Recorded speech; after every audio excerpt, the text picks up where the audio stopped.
Le Grand Matin Sud Radio, 7h-10h, Patrick Roger. Il est 8h09 dans quelques minutes, l'invité politique, le député RN des Bouches-du-Rhône, Franck Alizio. Justement, tiens, on va s'intéresser à ce qui s'est passé à Marseille. Soyez libre avec vous, Françoise Degois. Bonjour Françoise. Bonjour mon cher Patrick.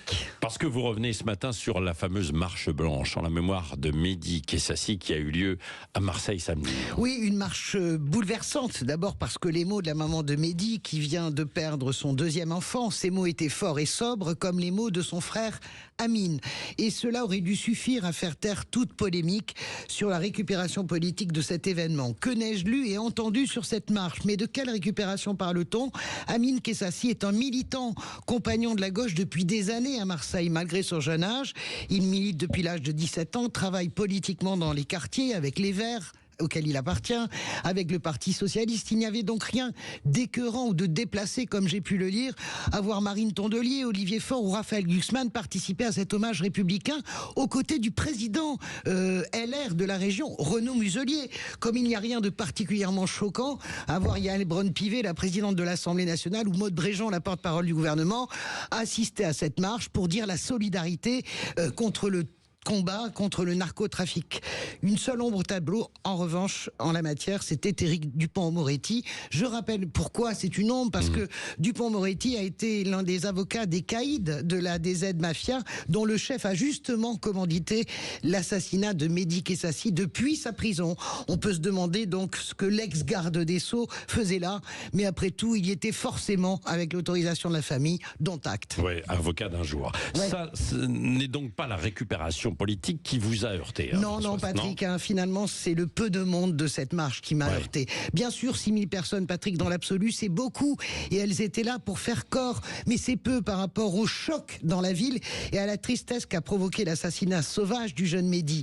L'explication de ce décalage, Patrick, elle est simple. Beaucoup de gens ont eu peur de participer à cette marche, peur des représailles, peur d'être assimilés par le réseau des narcotrafiquants à Amine Kessassi et à son combat, peur d'être considéré comme une balance. Ce sont les mots d'un jeune homme des quartiers nord, sous couvert d'anonymat, recueillis par nos confrères de la Provence. Peur d'être une balance.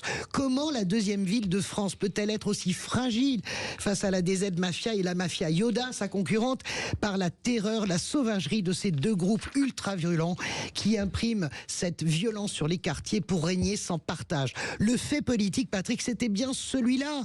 Personne n'est prêt, en fait, à payer le prix du sang aussi lourdement que la famille Kessassi. On le comprend, car je ne sais pas moi-même, Patrick, si j'aurais ce courage. Mais cette peur sur la ville a quelque chose de très anxiogène, comme si de toute façon les narcos faisaient la loi en régnant sur les réseaux et les esprits. Oui, et puis vous posez la question, est-ce que les marches blanches, Françoise, sont utiles? Oui, car elles permettent une forme de catharsis, une forme de communion, une façon de faire le deuil. Mais la réalité, Patrick, c'est que Marseille a besoin, comme les villes gangrénées par les narcotrafiquants, de mesures fortes, qu'il s'agisse de moyens de lutte. Alors, la création d'un parquet narcotrafic est déjà une réponse, mais il faut pouvoir frapper au portefeuille, il faut renforcer le statut de repenti pour donner la possibilité à des membres de vendre leur réseau. Et puis, il faut mieux gérer aussi l'application des peines. Vous en avez parlé tout à l'heure. Mais enfin, alors que la marche blanche était à peine terminée, on apprenait que l'un des narcotrafiquants les plus dangereux avait une permission de sortie pour rencontrer aujourd'hui un employeur. Un détenu qui, en plus, s'était déjà évadé d'une consultation médicale en 2014. Je ne remets pas en cause, Patrick, le droit à qui que ce soit de changer en prison. Mais ce qui est surréaliste, c'est la concordance des événements. Une famille qui pleure un enfant à Marseille alors qu'un narcotrafiquant responsable, lui aussi, de la mort d'un enfant dans une fusillade, eh bien, il sort pour préparer sa réinsertion. Qu'est-ce que j'ai envie de dire ce matin?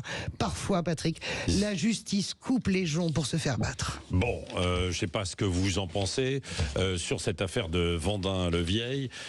Justement, est-ce que cette décision de permettre à ce détenu aujourd'hui une permission, il ne va pas sortir du jour au lendemain, autrement, hein. Normalement, c'est pas avant 2029. Donc, est-ce que c'est logique, c'est scandaleux? Qu'est-ce que vous en pensez? J'aimerais vous entendre et on en débattra avec Françoise Degois tout à l'heure.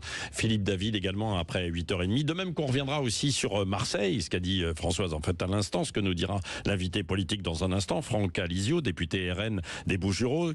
Et puis l'idée du service militaire volontaire, qu'en pensez-vous? Bonne aux mauvaises idées. 8h14 sur Sud Radio.